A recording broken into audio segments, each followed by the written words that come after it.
All right, and we're live. Cool. We are live. This is crazy, man. Live. Hopefully, here, let's pull this off the screen here. We're gonna go over that schedule. There we go. Now we're rocking.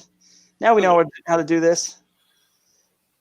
Well, what's up, everybody? This is the first Hooked on Wild Waters live stream version of the podcast. What up, Jake Horn? See, we got people joining already, and it's going to be pretty exciting. Hopefully, we'll get a nice group of people here to start this, and we'll do more of these. I think it's going to be popular. I think you guys are going to like it. We have the ability to do a lot of cool things like share the screen that, a different tab, or share my screen or Ken's screen, and really do some good teaching, I think, right, Ken? This could be pretty cool for teaching podcasts. Absolutely. We'll be actually show you visuals, look at maps, do stuff like that, drop links down to like articles and stuff like that so you can look at them right away, grab them. Right. Also, I really miss the intro music because I normally do a little like thing when that happens. So we might have to try to figure that out or something. But there's got to be a way. We're so new to this, guys. I'm sorry. There's got to be a way, though. We're going to find that intro music. It's going to happen some way or the other. We'll get it in here. It'll be a little bit better. But I don't think you guys really come for the intro music. Surely you just – I don't know what they come for, honestly, Ken. Do you have any idea why they come to the Hooked on Wild Waters podcast? I think they come to listen to you, not to me. I'm just no, they come – they come to listen to people like Dr. Salmons and the great guests. Actually, that's who they, the content, maybe not. Yeah, exactly. That education, that for sure. Hooked on Wild Waters edge that they need to listen to while they're driving or not. That's right. Fishing. That's right. So, guys, we got people joining. Thank you for joining. I see you there. Jake, Dustin, Bob, Nicholas. We're streaming on YouTube and the Facebook. And I don't even know if we can see how many people are streaming. It says, maybe we do. Yeah, 15 so far. And we're going to just get into the meat of this pretty soon here with Captain Goggles. And he's a guide and just an expert on the Kissimmee Chain. So it's pretty cool to have him on the show tonight.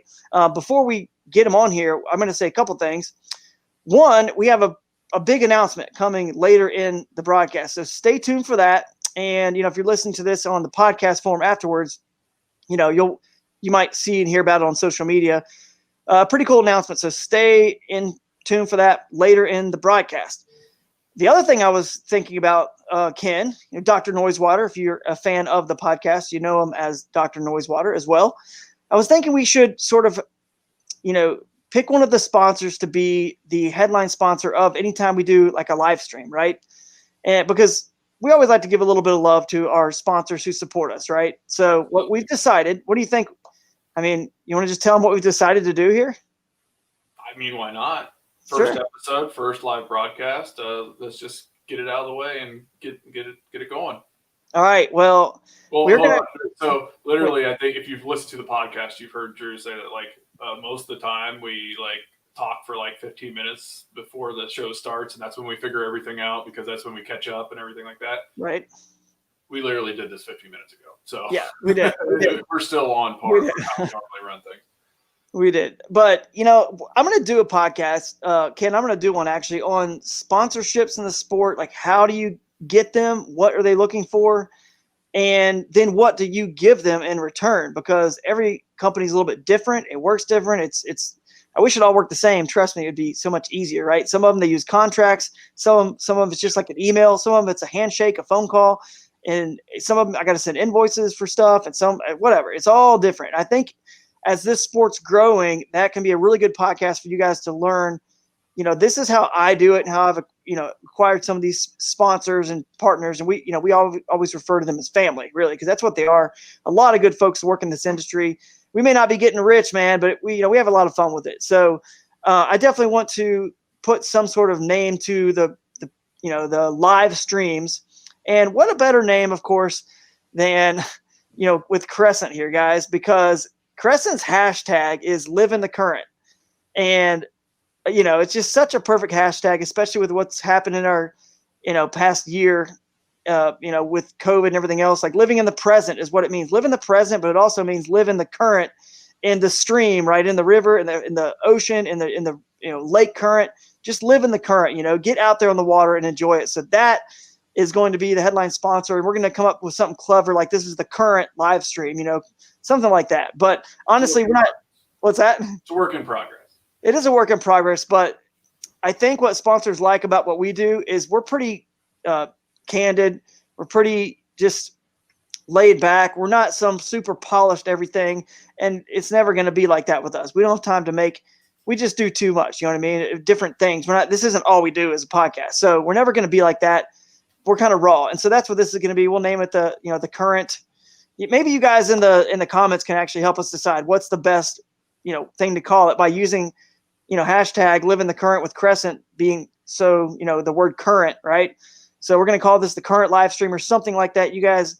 Yeah, live in the current, stream in the current. How about that? Live stream in the current, something like that. Mike, I mean, I love it. So I can put up a comments. I'm just learning this, so forgive me. That's I'm gonna have a little fun with putting up these comments and stuff all night long. You can also run a banner on the bottom, but you gotta type that out and stuff. So it takes a few minutes to set up. I'm gonna put this on real quick. Wardrobe change. Let's black out the screen real quick. Hold on. There we go. Well, magic. Looks like it's crooked. There we go. Here we go. All right, now I got the Crescent hat on. You guys can see that. It's pretty sweet. I like the flat bill. But let's see what Captain Goggles is up to. And how do I remove this? How do I remove Mike's comment? You click on it again. Hide. Okay, boom. All right, you're out of here, Mike. Good comment, though. Live in the current. And let's bring on Captain Goggles. But really quickly, again, he's a guide. He's lives in that area and has fished these lakes and these chains, all those chains really, but it's really dialed in on the Kissimmee Chain, which is why we wanted to have him on, because the first event of the year for the last several years has always been down there. So this is awesome. You guys that are tuning in right now can ask questions. This is a public source of information. So, he's coming on here, just wants to share the passion he has for that area and those fish. So let's bring him on so you guys can meet him and, get this thing started. Here he is. All right. What up, Captain Goggles? Hey, guys. How are you, man? Thank you so much for having me on tonight. Drew and Ken, this is such a pleasure. I look forward to getting the breakdown here and let you guys know what's going on here in Central Florida, man. I'm excited. Yeah, dude. We are so excited. Dude, knowledge. Just start feeding it. Come on. Let's go, yeah, bro. Yeah. So you guys are coming down here. You guys are coming down here in what, 2 weeks? Yeah, the tournament's the 30th and 31st, so less than 2 weeks away. Some guys are already down there. They've already traveled. They're already down there pre-fishing and just trying to stay out of this, cold weather up north. Most of us, unlike you, stuck with snow and just some, sub-zero temperatures. So, we got to get down there as much as we can over the winter. Those guys have already headed down there. So, yeah, they're down there. Yeah, it's been pretty cold. Luckily, we got a warm spell coming up, and I think that's really going to be a key player for you guys. And I know you mentioned, Drew, you're telling me that in a kayak tournament, you guys are able to travel from a multitude of different lakes, not only just the Kissimmee Chain, but Lake Gentry, Lake Rousseau, right? Or Rollesley. Yeah. We'll go through them. Actually, Ken's got them here. Go through them real quick. Yeah, go through them. Go through them. All right, let me pull this up. Yeah, he's going to pull up the screen. I know, obviously, Lake Toho, Lake Kissimmee, and there's about 9. Is that right? Let's add this to the stream. Here's the screen. All right, guys. So if you're listening to this on the podcast form, you're not going to see this, but we'll read it off. It says, compete in any of the following 10 Kissimmee Chain lakes. So East Lake Toho, Lake Cypress, Lake Hatchnahaw, Lake Jackson, Lake Kissimmee, Lake Rosalie, Tiger Lake, Lake Marion, and Lake Gentry. That's a lot of lakes, Captain Goggles. A lot of lakes we have to choose from, brother. It's a lot of bodies of water, man. I know, being a guide, I have a bass boat, and we were talking about this, Drew. I'm not able to access a lot of the places that the kayak guys would access. So I'm really excited to see how this tournament's going to lay out for you guys. Right now, Lake Toho, it's always, everyone knows Lake Toho. I think it was on the top 20 Bassmaster, fish lakes for 2020 or something like that. So Toho, the whole Kissimmee Chain is pretty fire. I fished Tiger Lake. I've been to Jackson before. I haven't been to Rosalie. But basically, Toho right now, how it's setting up, all Central Florida lakes right now, we're in that stage. We're just starting to reach that warming trend. So we had a couple of early waves come up and spawn there around Christmas time, and then we had 30-degree temps come in, and that really pushed them back. So now we're getting the first cool, warm front coming through here. I think this weekend we're looking at 80-degree temps, guys. So be ready to have those spawnfish come up to you in your tournament. Did you have a question, Drew? I'll tell you. I am looking to try to share my screen so that I can pull a map up for everyone listening here. Yeah, let's pull up a map so you can kind of see what Or exactly maybe which lakes we're talking about. Yeah, if you got it right there, kid, let's use yours. Okay. If let's try to pull up yours. Okay, add it to the stream here. Here we go.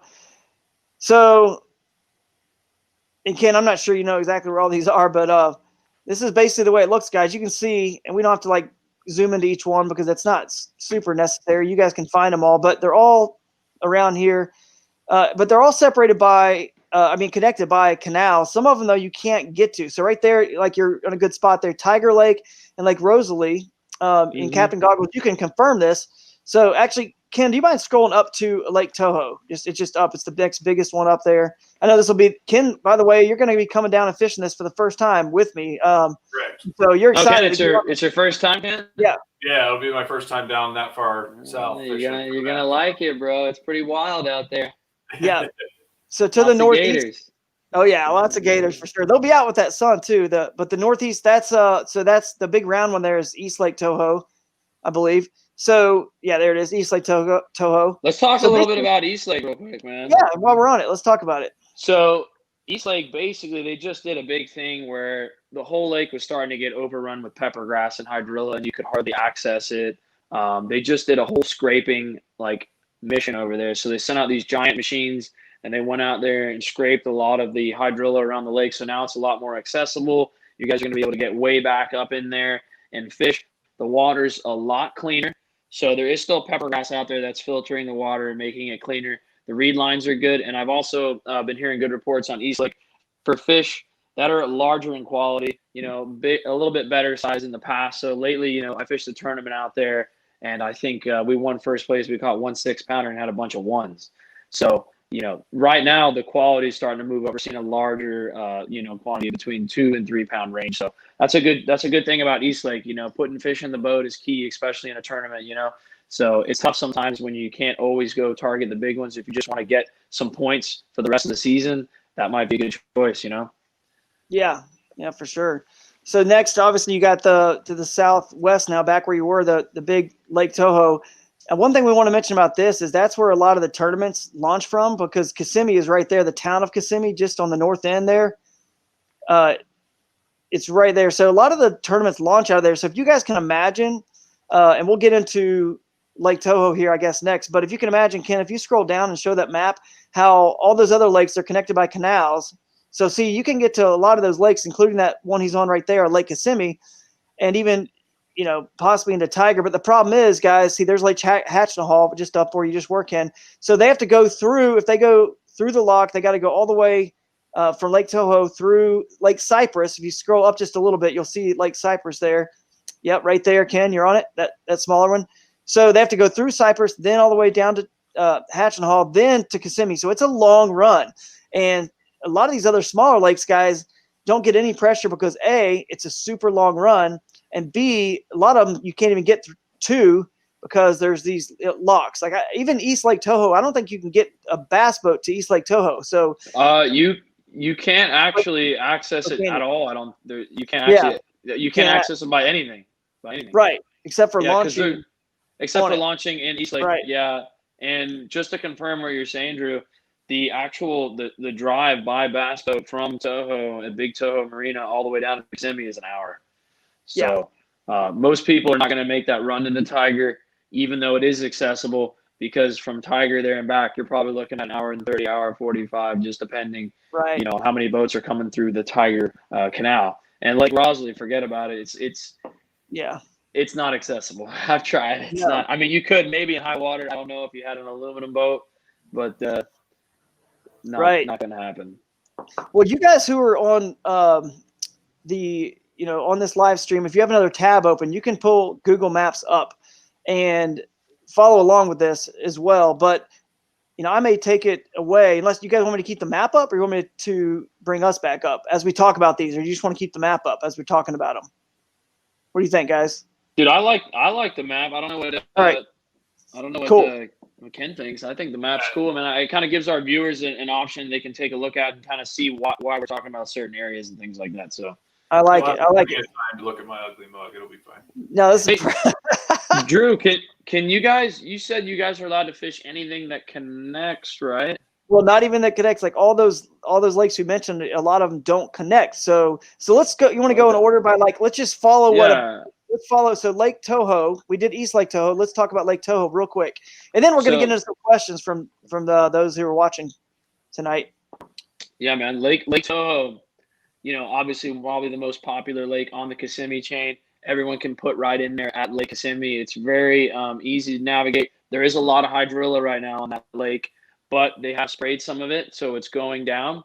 The Lake Toho, the key right now has been an offshore bite, but like I was saying earlier when we started the podcast, is we're noticing that warming trend. Fish are going to start moving up. Those outside grass lines are really going to start being productive.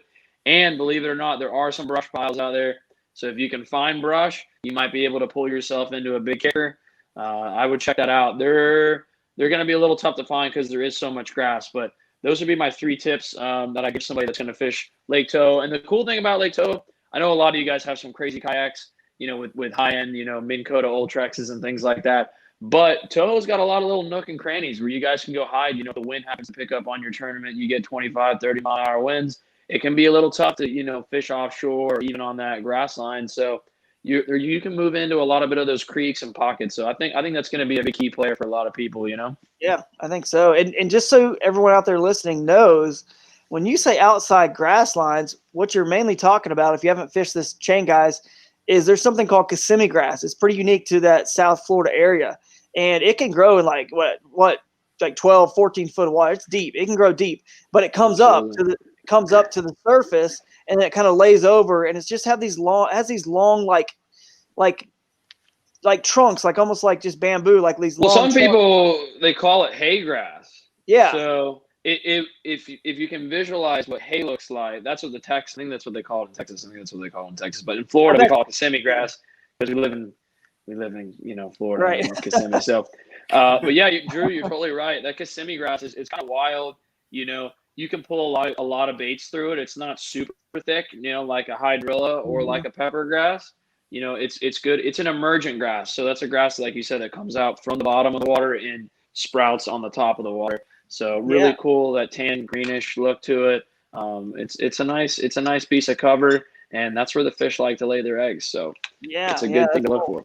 Now, Ken, I bet you you could probably Google some images of Kissimmee grass, and we could pop them up at some point on the other tab or something if you have time, because a lot of people, if we can show them, because the thing about it is this, like the outside grass edge, what you're saying, what I've noticed when you go down there is it's sometimes it's primo, right? But here's the thing, like the outside, sometimes the roots, if it's in 6-7 foot of water and the wind is howling like it always does down there, the grass might be sticking up out of the water, but the roots and all the base of them is going more at an angle. Sometimes it could be another 2-3 foot, one direction based on the way the wind's blowing. So you might have to get to the base, the root of them, if the fish are hanging out kind of more at the, in a little deeper, right? Then you might have to cast a little bit outside the grass edge. But you're the expert, so you tell me. Do you usually catch them where the grass is actually coming out of breaking the surface right there on that line, or is it the deeper line where the grass and the roots could be potentially, or both? Just depends on the time of year and the mood of the fish. That's a great question, Drew. And, like you said, it depends on the time of the year and how the fish are reacting. If the fish are really blown up and they're active, you could take a swim jig over the top of that and fish it. That's a lot of things that people like to do at that time of year, is they throw like a speed worm, burner across, something like that, just to get a reaction strike. Because there's another thing, like you said, a lot of your viewers, they've never even been to Florida. Like Ken's is going to be Ken's first time. And, we talk about Kissimmee grass. Some people might think that, it's just a little patch, or there's patch ez. The whole lake is Kissimmee grass. So a lot of people like to cover water. A lot of people like to slow down. Drew, they like to pull out that flipping stick and they like to pitch the bases of the edges of it. Yeah. The key is going to be finding the Kissimmee grass that has a hard bottom. So if you have a Kissimmee grass with a clean, hard bottom that doesn't have hydrilla wrapped around it, there has to be an area for the fish to get in and be able to spawn and create a nest. I think that's going to be the key player in your tournament. Yeah, no doubt. Yeah. So one thing I will say, I don't know if you know who Daryl Davis is. He's FLW, was FLW. I guess I fished an Yeah. open with Daryl Davis. I was Yeah. a co-angler on Harris in 2015. Is this Okay. picture justice or is this not? Yeah, no, that's a good justice. I'll put it on here, Ken. I'll add it to the stream as we talk. So, that's that's like sparse Kissimmee grass, isn't that, or is it more? I don't know. It's a lot tighter than that. I'd have to say that's pencil reeds, man. Pencil, but yeah. I'm going off a little baby iPhone right now. Okay. Right. No, it looks more like a pencil reed. But the I was gonna grass, say that's pencil reeds. the grass further away might be. It's a lot thicker than that. Find another one for us. But so what I was getting at with Daryl Davis, here's the tip, guys. I went down there and fished with him. He actually has a place on one of the lakes down there, and we fished last December, not this December, the one before. And there were a few other pros were there with us, and Eric Jackson was there. And one thing he taught me and showed me was you can actually throw your bait like you just said. So forget the line. Forget about, we just talked about catching them along the line, like paralleling the grass edge. That works when they're on that. This is the thing, guys. The fish, a lot of this is dependent on where they're relating and how they're relating to the Kissimmee grass. So you could catch them on the line. You could do what you just said, Captain Goggles. You can throw completely in the thick of it all. And with a swim jig or a swim bait that you bury or a paddle tail speed worm, yeah. But it's going to drive you nuts. I'm going to warn you guys right now. Because we're not used to this stuff. I mean, a lot of the guys that are coming down here, they are not used to it. So what happens is they never could think you can just throw in the middle of it. But the problem is your line is getting caught on all the other grass that's sticking up a foot out of the water. So it's just sort of like dragging your bait on the top, and it's annoying because your line's just all on top of other grass. But that's how he was doing it. He was throwing a bait weightless, like a fluke style bait that had a paddle tail. Really, it was. What kind of line do you use, Drew? I like to use all braid whenever I can. I don't know what Daryl was using that time, but you definitely got to use braid, man, in Florida. Yeah, that's what that's what I use, man. I don't care where it is. I use all braid. That's a whole other topic. And until someone proves me wrong, which with my style and the baits that I use mostly, it just works. You know what I'm saying? It's reaction baits, it's fast stuff, top water, whatever. And I always look for fish that feed that way. And I feel like because we have a kayak that gets us into lots of different places, I can usually in every body of water find fish that'll eat that way, so I can fish the way I want to fish. Whole nother topic, but that's my deal, which, definitely, like you said, braid down there to horse them out of all that grass and the vegetation and the lily pads and stuff like that you guys have. So, all right. So a mental image here, guys, and maybe we'll pull up an image here from Ken. Let's see what this is. Yeah. There we go. That's it. That top picture right there is really good there you go. Yeah. Website. That is good. Because that is, and now what you're looking at, and Ken, you can put your cursor on this and you tell us, Captain Goggles, the points, I don't know if like the points are better, kind of like most vegetation, you want to treat them like you would treat regular banks, right? The points are good. The backs of those little cuts are good.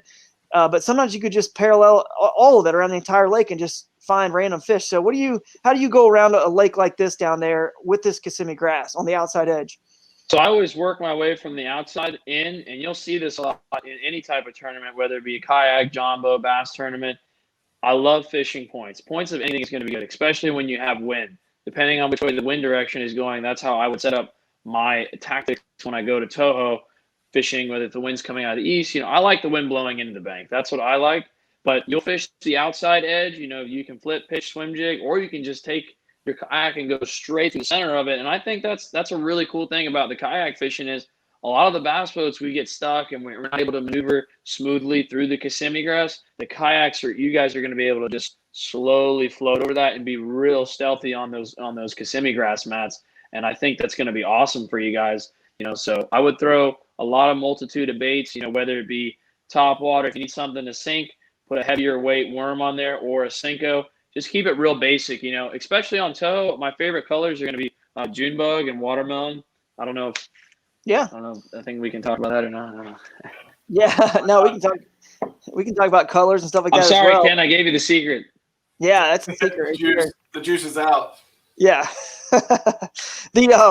So what you just said was key, and actually brings up something when I was fishing down there. So guys, when it's super windy, don't freak out because you can stay still if your kayak is floating in that Kissimmee grass that you see there, it's sticking up about a foot in that top photo off of the surface, about a foot or more. I mean, you're just going to sit there. The wind's not going to blow you once you get in that. Now that thicker, picture at the bottom, then sure, that looks like even more like reeds, really. Yeah, but I think those are bulrushes. Yeah, reeds. More reeds.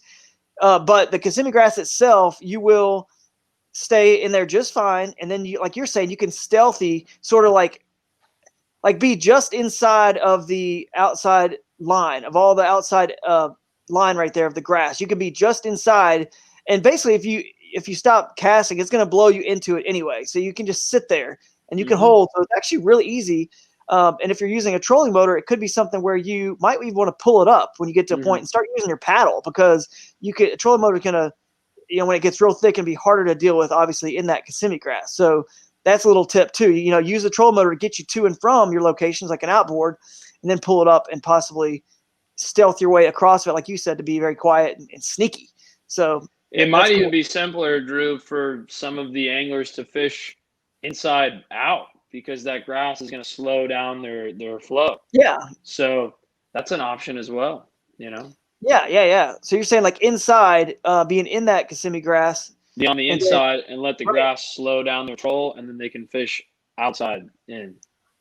Yeah, exactly. That's what I'm thinking, because if they're in it, it's going to stop them or slow them down, and then they can, when they want to move, they just pick up the paddle and move. But they just need to be in a spot where they can make a parallel cast along it in a cut, or a cast that's going to hit across a point or something. Go ahead. It'd be like kind of like bank fishing, because the way that you'd have to, you're casting out to the things instead of to the points. Absolutely. Yeah, like fishing off the bank. That's a good. Picture the Kissimmee grass line as the bank, right, Ken? And then you actually have the chance now to be, quote unquote, like you said, on the bank, moving wherever you want, and that's awesome. That's a good illustration there. So, real quick before I forget, Big Banana Fishing did make a comment and asked if I'm coming to.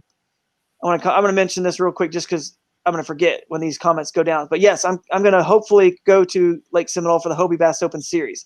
But it depends on if I get into the 10 by winning the TENvitational, which could happen, or if a few other reasons. I don't know. I may skip it, but I'm hoping to go to the Hobie Bass Open Series on Seminole right after this. Have you ever fished Lake Seminole, Captain Goggles? Never, but I have a couple buddies that have, and I'm looking forward to getting up there one day. I heard it's a lot of tree stumps and a lot of eelgrass. So yeah, it's. I haven't really done a lot. I've done more in the Flint River, kind of known as a river guy. So done more in the river than I have the lake. But hopefully I can get up there and fish that right after this event. But we'll see. We'll see how my schedule kind of plays out. But all right. So moving on, we were doing Lake. We might want to pull the map up again. We were on Lake Toho, but we were making a sort of a sidebar on this Kissimmee grass and how you fish on all the lakes. So if you were to go down through the canal from Lake Toho, the next one, if you can zoom in a little tighter, is that you can see there's that canal. But real quick, let's talk about the canals. We don't have to lock through like they do, but we can fish the canals. Absolutely. And they're overlooked sometimes. So there's not as much Kissimmee grass in the canals. It's more lined with riprap and rock. And there's a lot of these canals connecting these. So tell us a little bit about the canals, these big ones, and then there's some smaller ones too that connect these other lakes that probably, I'm sure, hold fish just like these bigger ones do. Yeah, so the connecting canals are just like you said, they're full of riprap and rock. That's what keep kind of the canal formed correctly. That way, erosion and stuff like that doesn't get rid of the canal system. They are going to be a lot deeper than the average part of the lake. Toho on average is not very deep. I think the deepest part is right by the boat ramp, which is 20 feet. So the canals are not going to be any deeper than that. And depending on, who knows, if we get some rain flow, the canals could really be hot, especially if they decide to let water down from Toho through the Kissimmee Chain all the way down to Okeechobee. So keep an eye open for that, for the lock to get, if they start pulling water. From what I heard right now, that Toho is the highest that it's been this year so far. So it's harder to get back into some tough places for us bass boats. I know there's a few canals on Toho that I'd like to get into, but I can't because my huge outboard, my big boat. So I think for the kayak guys, that's really going to be a nice fun fact for them. But yeah, the canals are awesome. You can do a lot of crankbaits, jerk baits, things that you wouldn't normally be able to throw on the main lakes.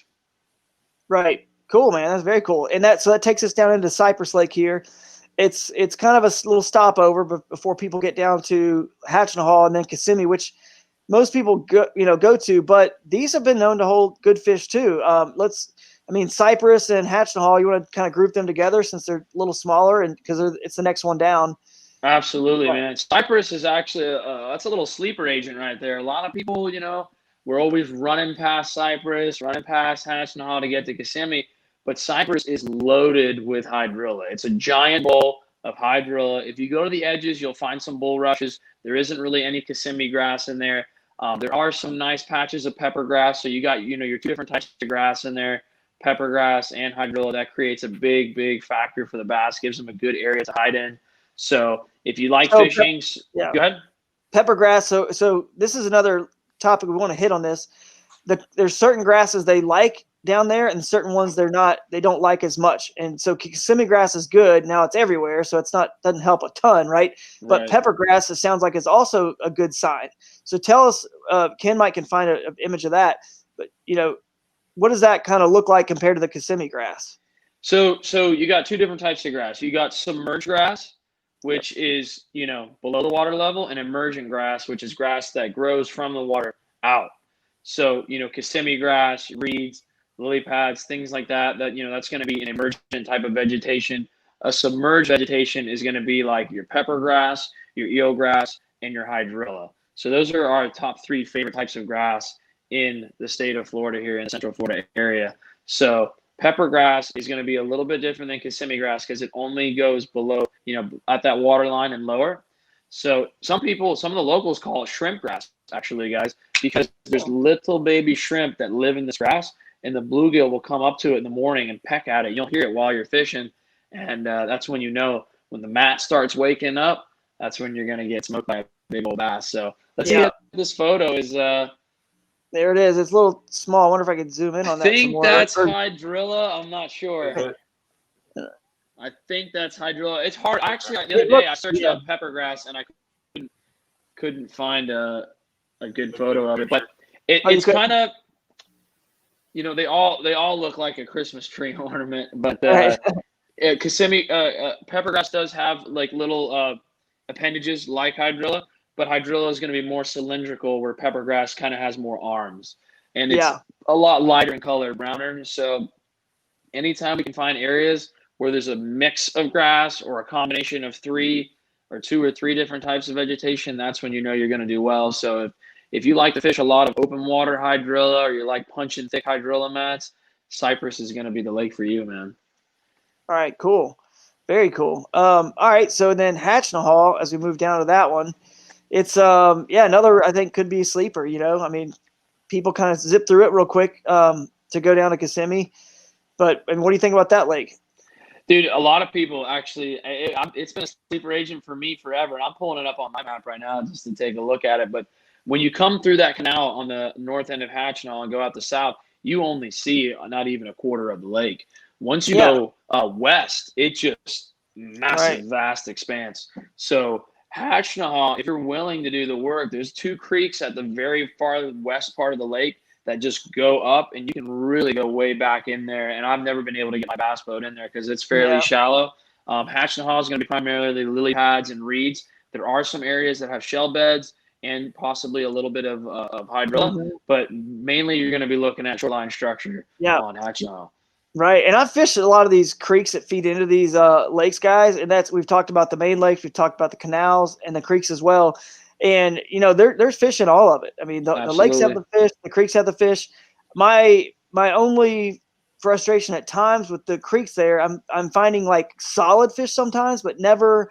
Like, I don't feel like I'm ever going to be pulling out. Like, I think the reason why a lot of people go to Florida is to catch a 26-inch bass or like a 7, 8, 9, 10 pounder.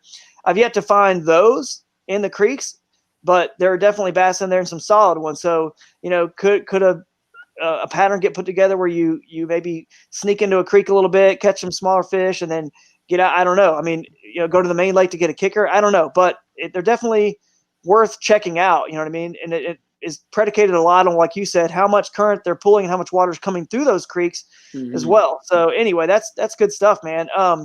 And then, hey, Drew, we got a question here, buddy. Oh yeah, good. Fine. Yeah. By the way, I forgot to tell people, ask questions. So Dustin's got a question. Let's throw it up here. So yeah, you guys ask questions. If you have questions during all this, and we'll pop up your question. And Dustin Hoy says, "Hey, Goggles, do you have much luck with fishing topwater in the grass?" That's a great question. That's a loaded question there too, guys.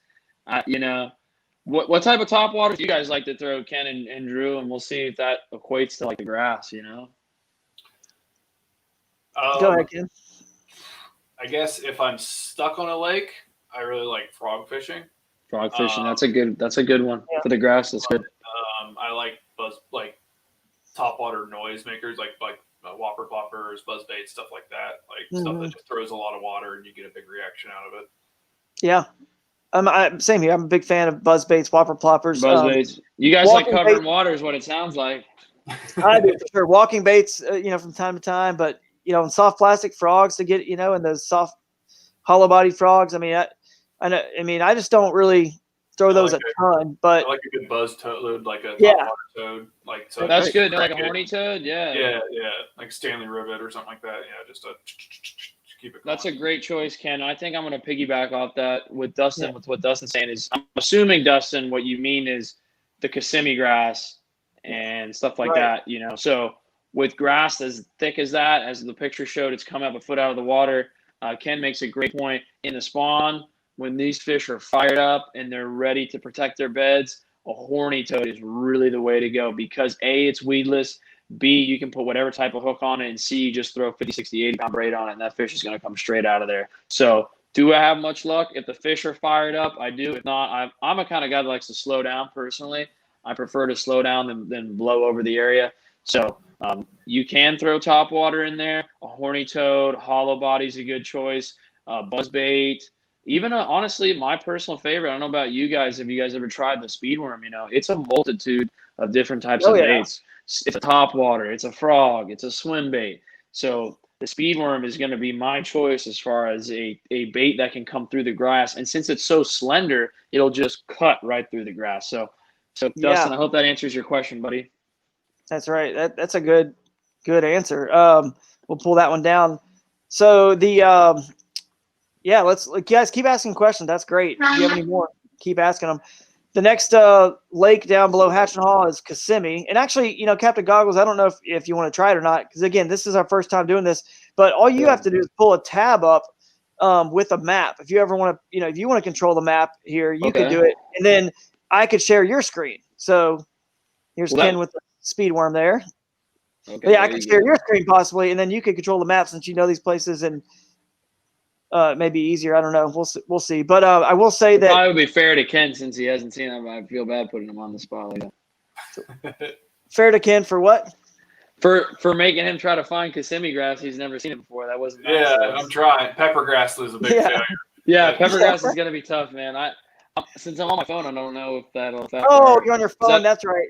No, you're good. I forgot. You're good. I forgot you're on your phone. It's all good. It's going to affect our live stream. But no, you want to talk about Kissimmee, Drew?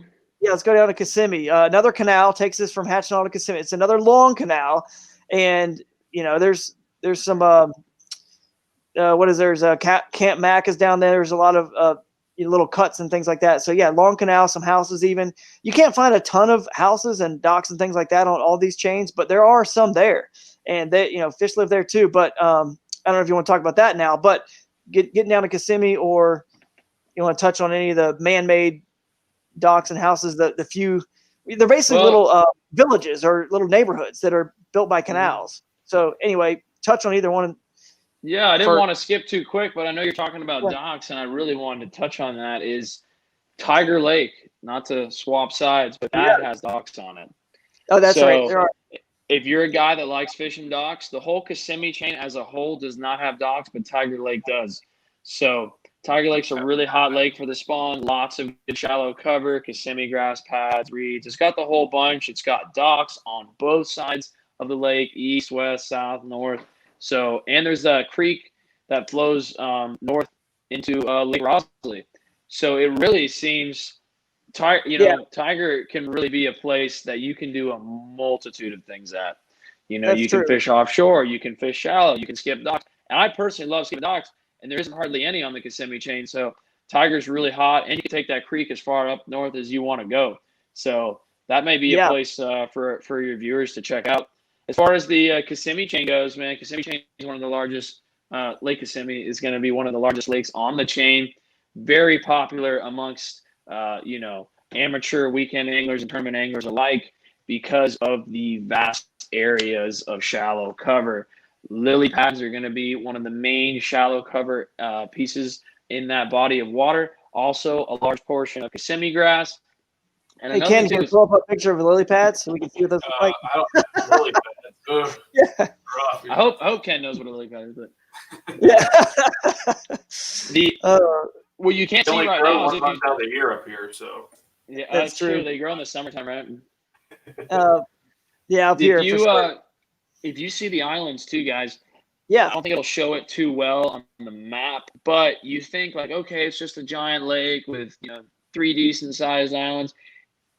In between those islands, it's full of Kissimmee grass, full of shallow cover. So you could zoom in a little bit in between. Kissimmee is just a fire lake that a lot of people like to go into the spawn because there's a lot more sandy bottom in there. That's what our largemouth bass are going to be looking for. So, yeah, you can see it right there. Yep. It's all Kissimmee grass. It's out of the out of the water. That's all sticking out of the water. So you could fish all that, and all the edge. I mean, look at that. It's just. Well, there's a boat. There's a boat. No, there's a boat. Yeah. Go there. There's a boat right there. Yeah, he's fishing that outside edge. See what he's using. Yeah, there you go. We're in as far as we can, unless I could drop a pin on him and get that. Unless it's like a Google boat or something. It'd be nice if it was Jordan Lee finding the spot where he was hammering them down. Yeah, man, he was on Toho. Offshore. Yeah. All right, so that's a good deal. Kissimmee is going to be sweet. I feel like Kissimmee and Toho are similar in a lot of ways just because they're so big and there's so many places we can get kayaks tucked in that, the boats maybe can't go, and they're the quote unquote, generally this is true. The bigger the ocean, the bigger the fish. I mean, generally in fishing, that kind of is true because you got bigger bait fish, not bigger bait fish necessarily, but more in a quantity of bait fish and forage available. But I think those two are kind of similar, don't you think? Toho and Kissimmee, pretty similar in how they fish, or are they different? I mean, how are they different? I'd have to say right now, obviously, once the spawn starts happening, and we don't know exactly when that's going to happen. Once the spawn happens, all the lakes are going to be fire. You're not going to be able to turn one lake off. I think right now, if we get another cold front, Toho is going to be positioning more towards an offshore fishery.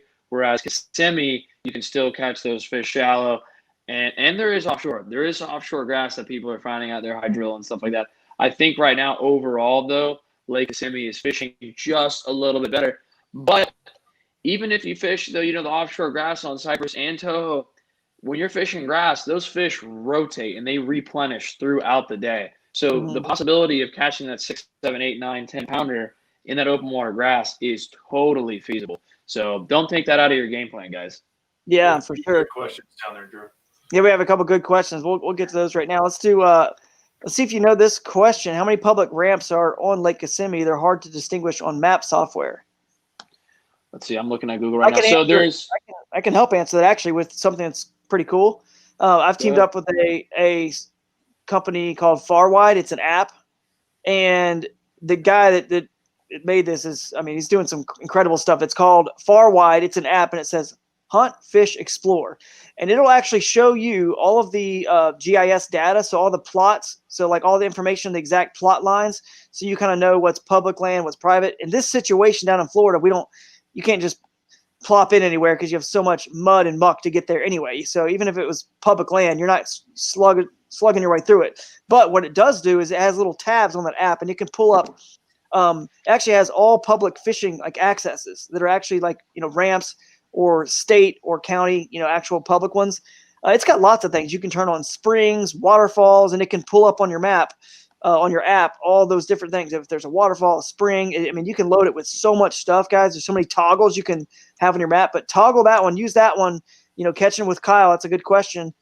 Use that app. That'll help you find all those because they actually highlight in a different color. I think it's blue. And you'll be able to find those, but there are I don't know how many exactly there are, but you'll be able to find them easier with the Farwide app. But what do you think? Yeah, on Lake Kissimmee, as far as legitimate boat ramps go, There's going to be Joe Overstreet boat ramp, which is on the east side of Lake Kissimmee. It's a dirt road to get in there, and I think it's is it $5? No, I think it's free. Yeah. Scroll down to the bottom, you'll see Joe Overstreet boat ramp. It's going to be on the east. Yep. And then And another big app. This is Far Wide, by the way. That's the app. It's not even. It's on the. It's an app for. It's a web and an app on the phone. So it's a web. I need to get and that app. it's unbelievable. Unbelievable. So Hey, Bobby, you can what's see going on? that shows you all of the. That shows you all the access. All the layers turned on, but this is what I found very quickly with my login. Right. Yeah. The only other major ramp that I know of besides Joe Overstreet, which is actually on Lake Kissimmee, you could put in at Camp Mac, but for a kayak, that's going to be a long trek. There is an airboat launch. Canal. Yeah, there's an airboat launch on the northwest side, but I only see airboats putting in there. I have no idea where that is. Scroll down a little bit. That's Toho. Well, this is like Toho, yeah. Sorry, it just went to the wrong thing. No, you're good on me. All right. Roll right there. Kissimmee, yeah. So here we go. You'll see Overstreet on the east. Yep, I see it. So See there you that? go, Overstreet. That's the major one that a lot of people put in, Joe Overstreet. And then the airboat one would be. It's probably in. Oh, there it is, Lake Kissimmee State. Here we go, Lake Kissimmee State Park. There's a ramp there. I've been there. See, that's a secret little. There's a ramp there. There is. As a matter of fact, there's a launch and a canal from right there. You can't see it because we're not on satellite, but there's a launch that gets you in the direction of Kissimmee, and there's a launch that'll take you to Rosalie, that direction. It's a canal right there at Kissimmee State Park, and it's just a kayak and canoe launch. That's just a little heads up, guys. There is a launch there. Well, that's nice. Yeah, it's nice. So if he zoomed in and he went to satellite, you would see basically right where it says Lake Kissimmee State Park, there's a canal. I think that, right there, that brown line, Ken, it's pretty much a canal, that straight line. If you hit satellite, you'll see it. So see that canal? You can put in right there where you're going, that bridge right there. To the left, southwest, right there. That's the ramp, right there. You can put it in there. So that's a good access. But see that right there? You can't get to Kissimmee from there. You have to actually go just back to your east. See that dam right there? You have to launch at the state park. So scroll a little bit back to the east. And there you go. You can see the lake. There you go. And this is the cool thing about the Far Wide app, guys. You see all those, that's a pin right there in blue that clearly shows you where it's public access. So, Kyle, I think we hopefully helped you out there, man. You're going to be able to see a lot of those public accesses. And then Camp Mac is on the canal in between Hatch and Hall. And so back up there, Ken. Yeah, go north. There we go. There's Camp Mac. So you can launch there in the canal. But now the cool thing, I don't know if you know this, Captain Goggles, we can usually put in a half hour before our line's in time. And if we have motors, which kayak bass fishing, their trail allows. So you can move down that canal and be in the lake by the time, easily. By the time, I didn't know that. I didn't know you guys could have motors. Yeah, by the time first lines are in, you can be in the lake. So Camp Mac is worth, looking into. What's the maximum horsepower on a kayak? You can do 3 horsepower. It all has to be electric. So, so Thomas Landing Fish Camp, you can just zoom into any of those. There's lots of, I think we've probably covered this well enough, but there's lots of a few other accesses on that lake, and you just have to call. It looks like that's a launch there. Thomas Landing. You ever heard of that one, Thomas Landing? Never heard of that one. See, there you go. Far Wide app just saved my life. Gave you a new. You don't have to run all the way from Kissimmee all the way down here now. You just put in right there. I like that. Actually, I think I know someone that put in there one time. Yeah. Yeah. So it's a cool app, and you can actually drop pins and make your own maps. So anyway, we'll pull this. We can keep this up if you want, Ken. We can use that map because it's working. And you can scroll. You can even take that sidebar off if you wanted to make it bigger, that little sidebar thing. Yeah, that's fine. And then go over to Rosalie just real quick, show people where it is, since we haven't really shown it where it is. We've talked about it briefly. It's just a little bit to the north. I think that's it right there. Yeah, that's it right there. So that's it. So that's Rosalie, guys. It's just pretty round. It's just round and got some creeks that flow into it as well. And we're going to try to move on quickly here and take some more questions. I have another question here. Let's get Jake Horn's question in because we haven't talked about this yet. We talked about swimming jigs and top waters on grass, but haven't really talked a lot about flipping, and pitching with heavier weight to get through it. So let's see. Jake says, Sir Goggles, out of curiosity, how much weight are you using on average when punching mats, the thicker stuff down there? It's a great question, Drew. Jake, thanks for tuning in tonight, brother. I really appreciate it. Thanks for asking a question. How much weight? Everybody, they always ask me, do I get an ounce? Do I get a 2 ounce? Do I get an ounce and a half? The key is you use as much weight as you need to get through the grass, but don't use too much weight. It's all about the fall rate, okay? If you're fishing with a weight that's so heavy, I like to go a little bit lighter because going through that mat is going to make noise, and I want to be real stealthy. So on average, just to give you a starting point, if I know I'm going to, well, actually his question said punching mats. So if you're punching, probably going to do an ounce. I like to get away with a 3/4. It's a little lighter, a little bit subtler fall. It's coming through that mat. But if I'm actually going to punch, I'll use an ounce. If I'm just going to pitch or flip, try to stay in that 1/2 to 3/4. Because most of the stuff, you can find little holes that are already in the hyacinth mats or hydrilla holes and the pepper grass mats and things like that. I would use those holes as access points and to try to get you away from using such a heavy weight. Because I think lighter is going to be better, especially in this time of year. Yeah. Okay, cool. Very cool. Good question there, Jake. Also up here in Ohio with us, braving the cold. So next, Lake Jackson, that's if you zoom out there, Ken, and you go over to the east and just keep going to smaller lakes. So don't go out too far. You might miss it. Let's see if it populates here on your map. I don't think, is that it? We'll see here in a second. Yeah, that's it. Yep, Lake Jackson. So Jackson is connected. You can see that canal on the southwest side that connects it to the other lakes. So that's it right there. So it connects, but bass boats can't get in there. And there's actually ramps, one ramp on that lake, just one. It's a smaller lake. So it's, I'm sure overlooked as well just because it's small, but you can see it's covered with grass. Even on that satellite image, you can see it's covered with grass. And then it's one giant hydrilla mat. Yeah. Yeah. Yeah, basically, it looks like it. And then the other, I think that lake to the right is Marion. I think that one might even be in. Didn't we say Marion was? Marion is a part of it. I Part think of the lake. we talked about. Yeah. So that's another one. Never fished that one. Never even been on it. So it's interesting. That's another one that could be a sleeper. But because here's the thing, guys, I've been down there, but look, we got 10 lakes and bounds. I haven't had time to fish all these. I've only been down there, one time for the event and then another time separately. So, I mean, that's what's fun about this. And that's the cool thing. I'm actually glad. I will say this. I'm glad KBF has lakes that bass boats can't even get into through the main big lakes, Kissimmee and Toho, that they can't get to. Like, it's odd for a tournament, right? It's something that we're not used to as anglers. We just lost Captain Goggles, I think. But we'll keep going. He goggled out. But we'll get him back on as soon as he powers back up or whatever his issue is. But what I was going to say is that I think it's very cool that all these lakes are in bounds. I'll bring them back in here. I think it's very cool. Yeah, you're back, man. Sorry, man. You're good. You're good. I was just talking about it's very cool. I think that kayak bass fishing has lakes that aren't even accessible by a bass boat from the main big lakes in bounds, because these are the kind of lakes I've been kind of stressing that should be in kayak tournaments. This is the reason why you get a kayak, to go to a Lake Jackson or go to some of these smaller lakes or get into a river or creek. So why would we just keep doing exactly what the bass guys are doing, but in plastic boats? It doesn't make sense. We need to be using these.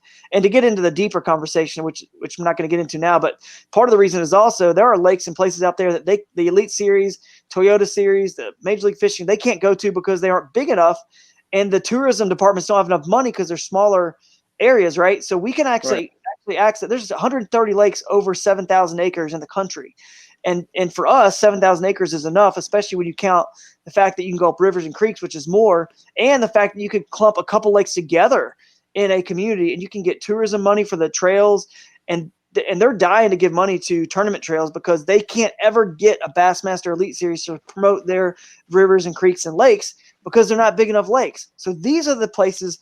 This is the kind of tournament that's cool. You get to go explore new water. And I think sometimes we just get locked into those big names because we hear it on Bassmaster and Major League Fishing, those big lakes. But guys, these fish have just as good a fishing in those lakes, if not better, because the lack of maybe as much pressure that tournaments are on them. So I'm excited. I just want to throw that in there. It's pretty cool. that KBF has lakes that really aren't even connected by a bass boat. Could not run to all these lakes from one to all of them. It could never get there physically because of the locks that stop it. So, but we can, because our outboard is my Toyota Tacoma. I crank it up, I can go to another one. You can just go to another lake, and it's pretty slick. So I like that. We got to keep the kayak and kayak fishing, like I say, and that's what makes us different. So we got to keep leaning that direction, in my opinion, and we'll stand out for sure and never merge too far into the bass boat world lane where we get sideswiped and they get ticked at us and there's some sort of feud, but blah, blah, blah. All right. So that's Lake Marion. You know anything about Jackson and Marion that you want to touch on before we? Dude, Marion is going to be a really shallow body of water. So typically it's going to be great for you guys, horrible for bass boats. Right. Half the places that I want to flip and pitch, I can't even get into. So I think that's going to be a really hot spot. I would go check it out. I've never personally fished. I have a lot of friends that have, and they have caught some monsters out there. When Marion sets up in the spawn, it can be a little bit tough if they're not in that mode because the fish spread so far out into that open water cover. But when they set up to lay their eggs, man, Marion is a gas fire lake. You can catch them on top water there around the pad stems, and I think it could be really hot. Very, very shallow body of water, though.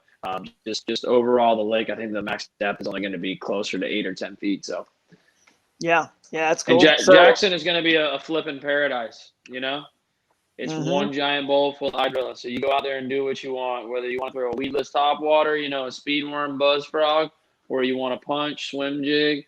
That's all it is. It's going to be like a baby Lake Cypress, but with half the pressure. So I'm going to agree with you, Drew. I think the lakes that could probably produce are going to be the ones that are going to get hit hard the least.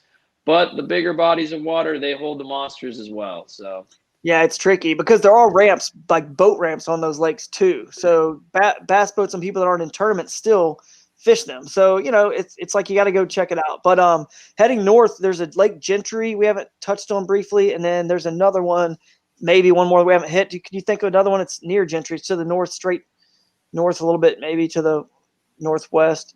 There it is. Maybe that's Gentry. I think it's right there. Boom. Zoom in. Yep, I think that's it. I wanted to say that's it. I could be wrong. Gentry's connected to the alligator chain of lakes, I think. Okay. Is it? Yes, there it is. I see it. Yes, it's connected to the alligator chain. Yep. Is that it right there? Yeah, I see it. Yep, that's it. That's it. Okay. Yeah, that's and then, Lake Gentry. Was that the last one that was in, or it was Alligator Lake in down? No, Alligator Lake's not on there. Yeah, I didn't think so.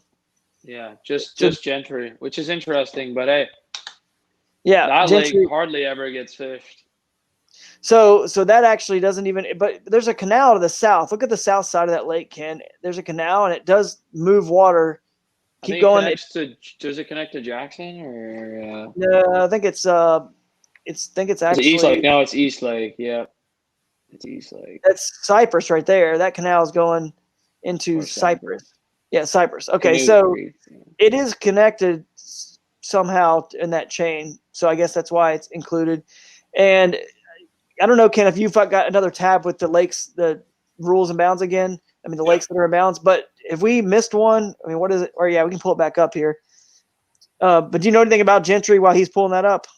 Or is it? Dude, Lake Gentry, it's going to be very similar to kind of Lake Marion. Not a lot of offshore grass, not a lot of hydrilla, not a lot of pepper grass, mainly just shoreline structure. There are going to be some docks on there, so that's going to be nice. You know, a little change up from the Kissimmee Chain. You're going to have some houses out there. There might be some small current because it is connected with that larger canal.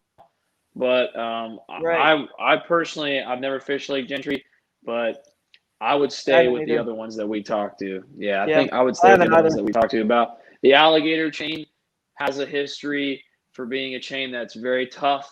So, but no pressure. I mean, that lake hardly gets fished. Jackson does not get a lot of pressure. Marion does not get a lot of pressure.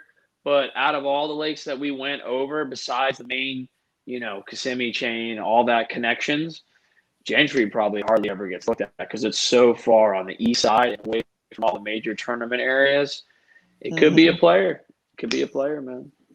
Yeah, no doubt. Well, let's answer this question. This is Maddie's Bassin here from YouTube. He's asking, and then we're going to let Captain Goggles answer this one, but he's asking for any of us to answer it. But due to the warm temperatures, do bass follow any particular pattern during the winter, contrary to the spring and summer in Florida?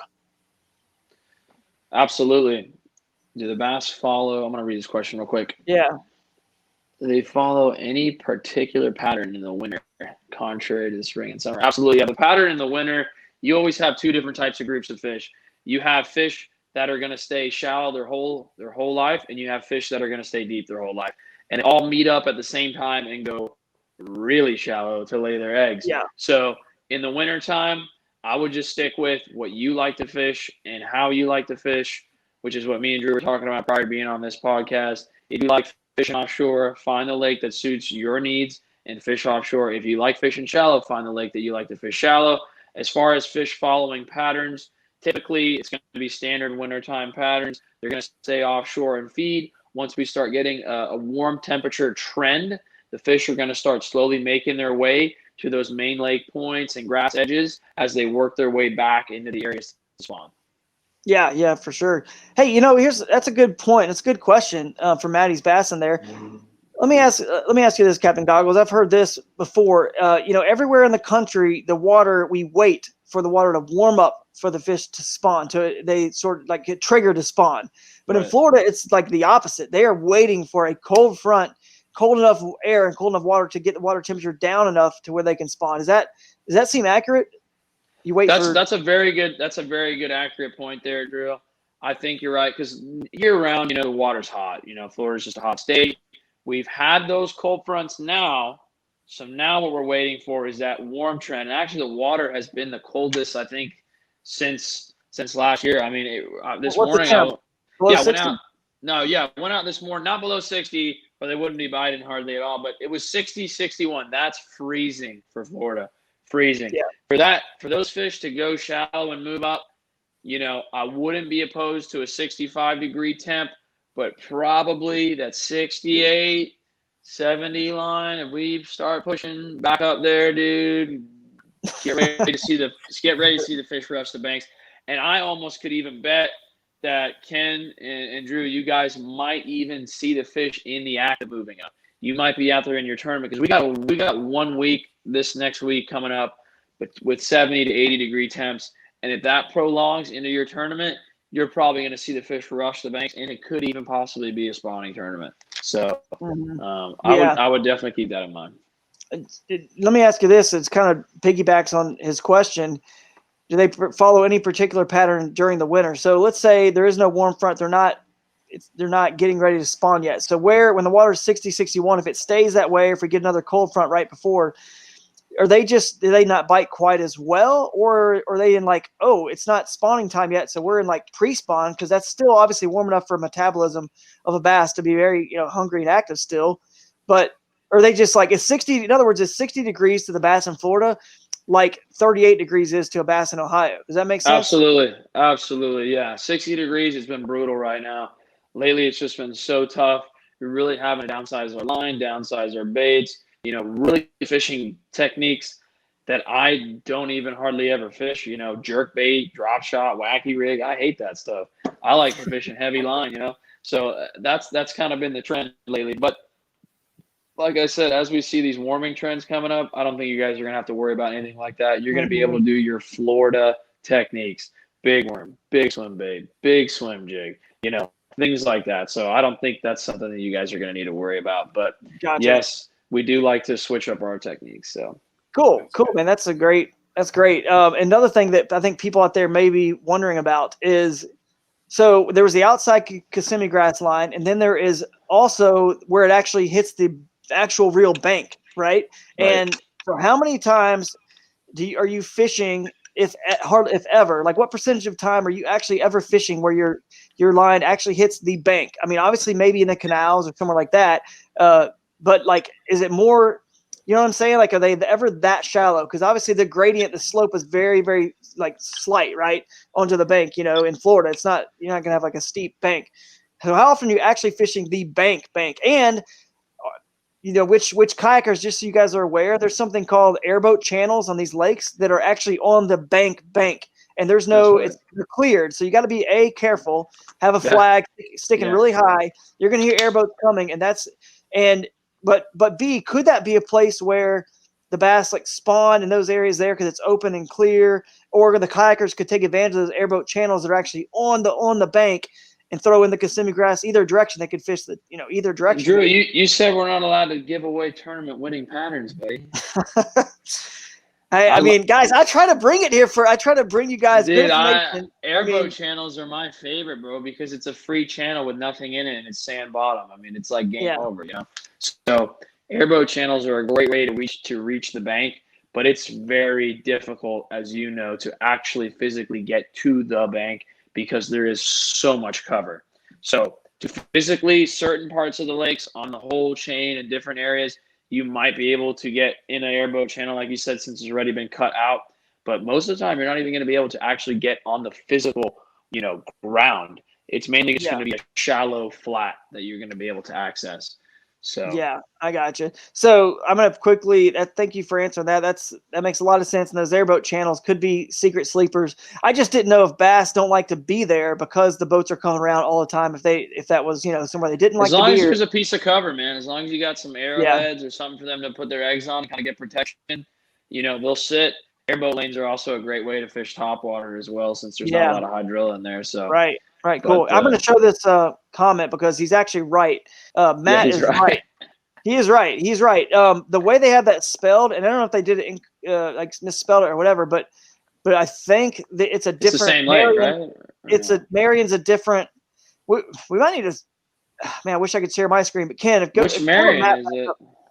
There's another Marion that's actually connected. It flows into Rosalie. The creek flows into Rosalie from Marion, but it's like there's neighborhoods and stuff all in between. So we were looking at the wrong one then, or what? Yeah, we were looking at the wrong, maybe, because that's the thing. It's confusing. So Ken, go to Rosalie again. Matt, thanks for mentioning that because he's right. There's another Marion. I think we were on the wrong one. So Ken can find it here. Where am I at here? I'm super far back.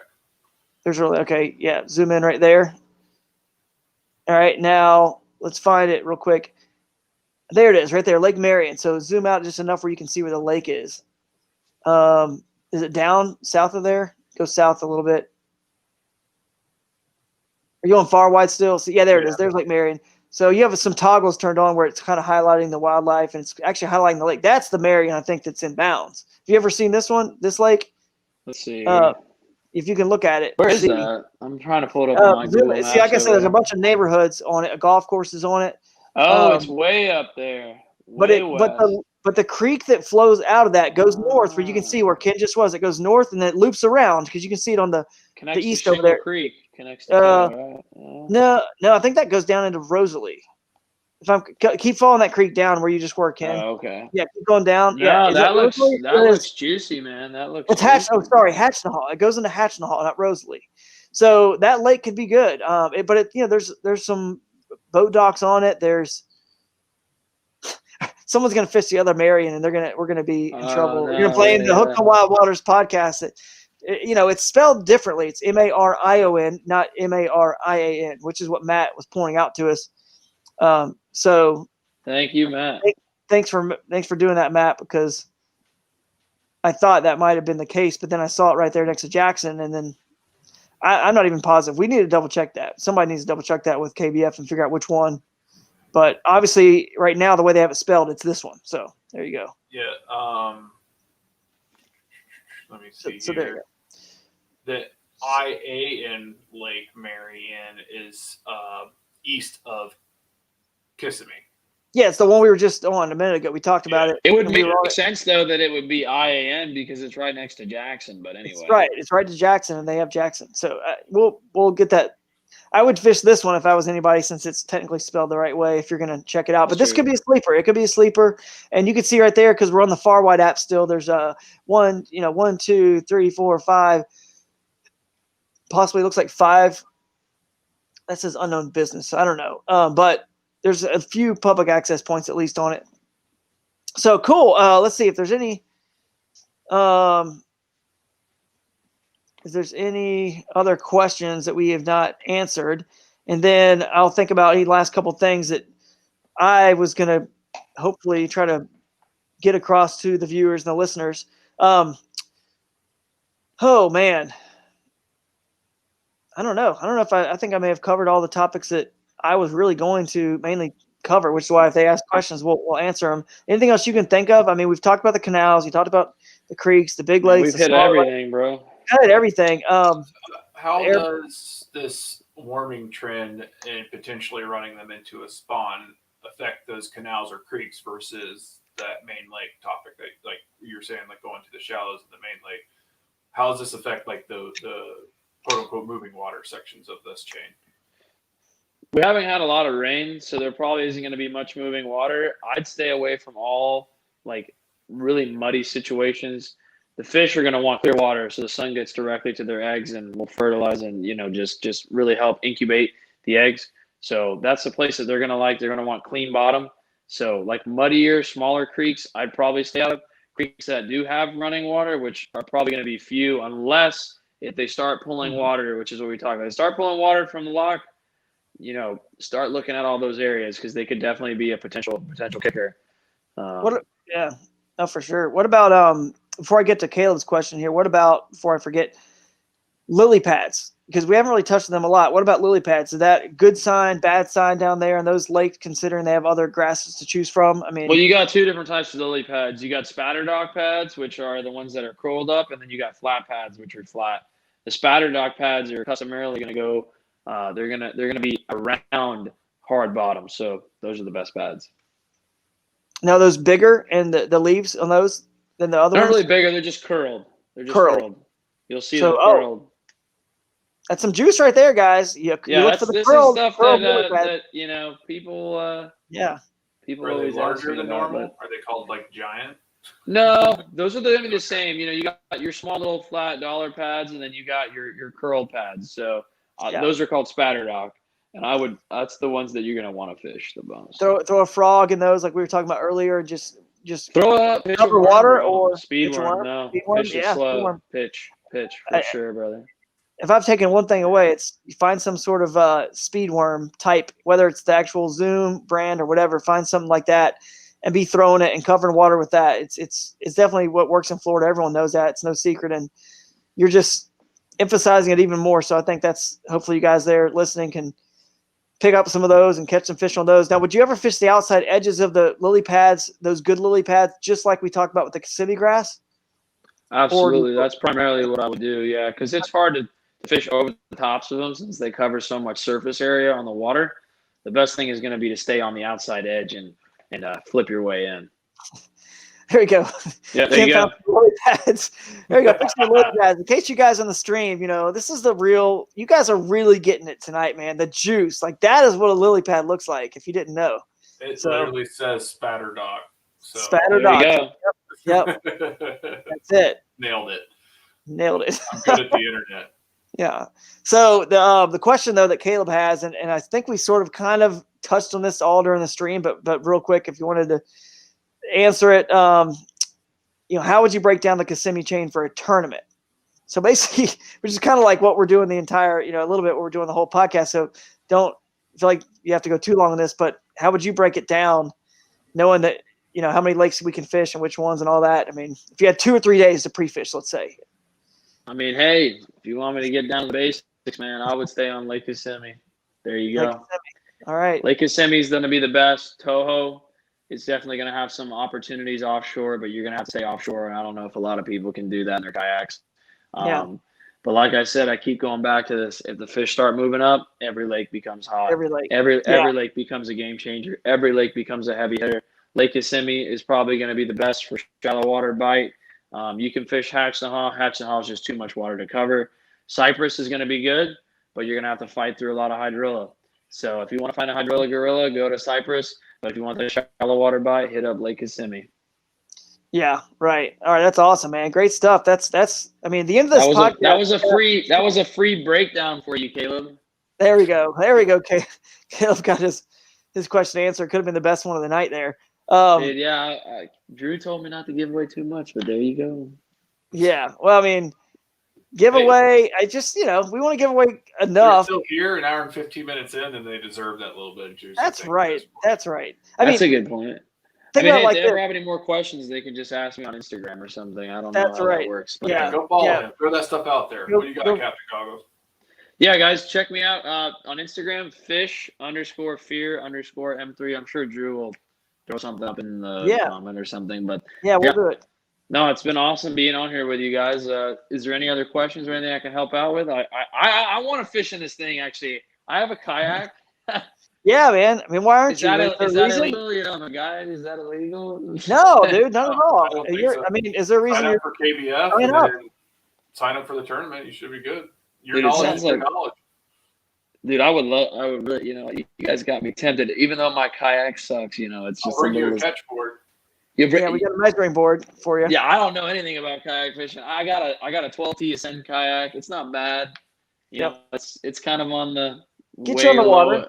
Yeah, it'll get me on the water. That's all. That's all, dude. Hey, listen, I won the Hobie Bass Open Angler of the Year title with a $6.99 10-foot Crescent ultralight kayak and a paddle, 3 rods, tackle box, and then I also used a couple of the tournaments. The one that's called the light tackle, 12-foot, $8.99 retail.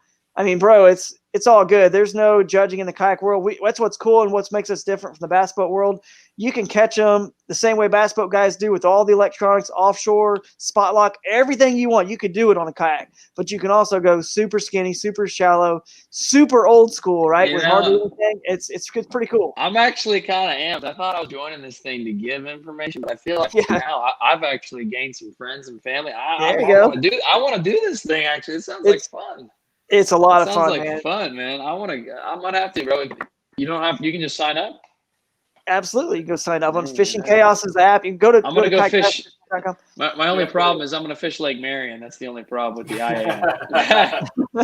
Yeah, the wrong one. That's my only problem. So just so you understand, and everyone listening to this probably already knows this, but there's 2 tournaments going on at once.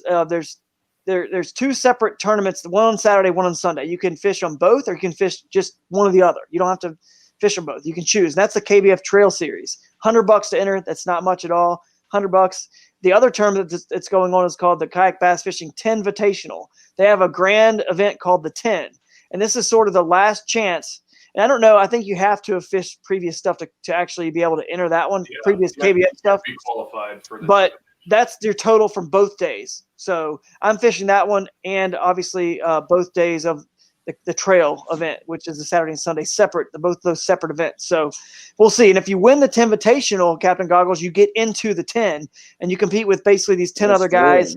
Yeah, and then the winner, just fishing against 10 people, gets $10,000. The winner, and everybody gets at least $1,000. So it's pretty cool. I'm ready. So real quick, Matty Basson asked if there's anything in the works for a Drew Gregory Signature Series model with Crescent. So, I mean, yes, I think most people out there know that I'm a director of specialized fishing for Crescent, and I am working on a kayak at the moment. It'll be out in the spring, late spring. I don't know exactly when. We'll see, but it is awesome, Matt. It is killer. I'll tell you right now, it's done in concept. It's all outlined on the computer or whatever. It's all done right in theory. So the mold's getting made on that sucker right now, man, and it's absolutely killer. I wish I could talk more about it. But if we started, drinking anything and kept this thing going, who knows, man, who knows where I would just start spitting stuff out, but I'm not. So, we'll just let that. That was a little juicy already. I mean, that's more than a lot of people know. Yeah, exactly. So it's a really good boat, man. I can't wait. I'm excited. So look out for that. And so let's wrap it up with the last thing we were going to mention. You can stay on for this if you want, Captain Goggles, or not. It's only going to take us 5 minutes, but we're going to announce a pretty cool thing that we have going on. Do you need to roll out? Have we taken up enough of your time, or you got a few more minutes? No, 5 minutes. Yeah, let's hang out. All right, cool. Let's talk about it. So here's sort of the big announcement. The Fantasy Kayak Bass Fishing League is going to be back. So last year, Ken and I put together a fantasy, kayak bass fishing league, which basically you could pick all the anglers. So you could, pick myself. You could pick a lot of, all the top guys in, and we're going to pull it up right here. It's back. And I think you can actually start logging in tonight, right now. We'll put the link for it. We're going to post it tonight. But basically what it is I don't know if you can figure out there, Ken, how to go to where you pick the players, go to your settings and set lineup at the bottom. So basically what it is, have you ever played DraftKings, Captain Goggles, on any sport or anything, or you just? Man, I've done some fantasy football, man. Fantasy football. Okay, so what this is you get to pick. I don't know why it's not in order there. It was in order I like that. I'm before. gonna pick the guy with the big bass. That's what I'm. It should be okay. Yeah, right. We'll fix this, but it should be in order. And we have to tweak this, but it should be in order of value. Basically, what we've done this year is anyone who made money last year is in the game. Anyone who cashed a check, because basically a check, when you cash a check in any of these major tournament trails, which by the way, it's like kayak bass fishing, like we talked about, Hobie Bass Open Series, and also the Bassmaster Kayak Nation, right? So anyone who cashed a check last year is automatically in the game this year, right? And then you can pick those players. Okay, the other people who are in it, if you finished in the top 50, let's say you didn't cash a check, but you finished in the top 50 in the AOY standings on the kayak bass fishing trail or on the Hobie Bass Open Series, right? If you were in the top 50, you're included in the game. So that's who's in the game. We can't obviously include every single person out there that we know or don't know who's going to fish, because this isn't the Bassmaster Elite Series where it's the same 80 guys every time. You know what I mean? But if you didn't cash a check last year or end up in the top 50 in the AOI, fish hard this year and do that, and you'll be in the game, next year. So you can see here, there's salaries. What we've done this year is there's a salary by everyone's name, and you have a $50,000. Ken's picking people now, so he's got $50,000 to spend, and he can pick 6 anglers. So this year, instead of last year having 3 tiers where you had to pick 1 from tier 1 or 2 from tier 1 and 3 from tier 2 and 1 from tier 3, you can really, in theory, get anybody you want to get as long as you fit underneath the $50,000 salary cap. So that's kind of how it works. And then you just pull for those guys, man. You pull for them all year long. You follow them on social media. You're excited when they're in a tournament. You see them registered. You pull for them, and there's prizes. So people, yes, and there you go. And there's prizes. So the people playing this game are going to win prizes. And it's not a lot, but this is a free game. I think it's like $500 or $600 worth of stuff if you win. It's free. It's fun. And here's what's cool about it this year, guys. Here's what's new. Let's say you're a group like on Facebook, right? Like Kayak Bass Fishing has a group. There's other groups like Kayak Bass Nation. Even just the group like Hobie. Hobie's got a group, right? If you're any sort of fishing community group, Yak Tribe, whoever, and you have some or just an organization like a company like Crescent or Yak Attack or any company out there, you can go in there and create a group for just your people to like. So let's use Kayak Bass Nation, for example. If you're Kayak Bass Nation and you're, Ryan Lambert and Jeff Mallett, who sort of run that show, they can create a group for just the people in Kayak Bass Nation to play against just themselves. But all those people and their teams are still part of the overall standings, right? So they can still win the whole thing, but then they could do separate prizes or a separate competition between just the people that are part of their community.